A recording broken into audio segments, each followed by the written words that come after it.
Studio Gujarat.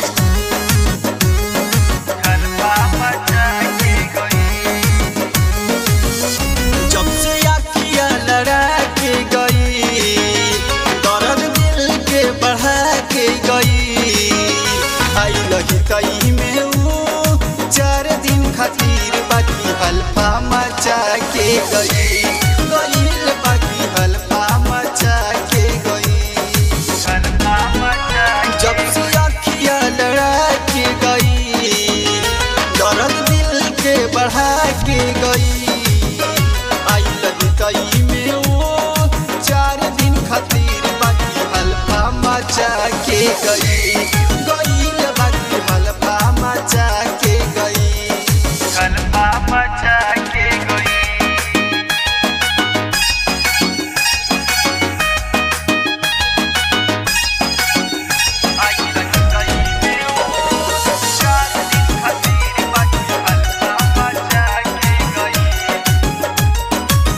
बोलली लागे ओकर मीठ जैसन बोलिया, चेहरा हसीन ओकर चढ़ली जवनिया,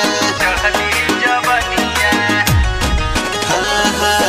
बोलली लागे ओकर मीठ जैसन बोलिया, चेहरा हसीन ओकर चढ़ली जवनिया, हमर काम वो बढ़ा के गई, कल से नींद उड़ा के गई, आई लगी कई में वो 4 दिन खातिर बाकी हल्फा मचा के गई, बाकी हल्फा मचा के गई, हल्फा मचा के गई।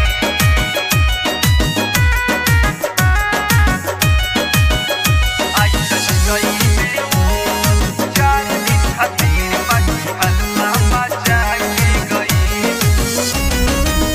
राहुल राजेश करे वो करे ध्यानवा, शादी के दिन सोची देखे रोज सपनावा, राहुल राजेश करे वो करे ध्यानवा, शादी के दिन सोची देखे रोज सपनावा, अनुज याद करे वो करे के रो, दर्द देख के गईले दिलवा मेरो, आई लगी कई में वो 4 दिन खातिर बाकी हल्फा मचा के गई, बाकी हल्फा मचा के गई, हल्फा मचा के। गरिमा रिकॉर्डिंग स्टूडियो गुजरात।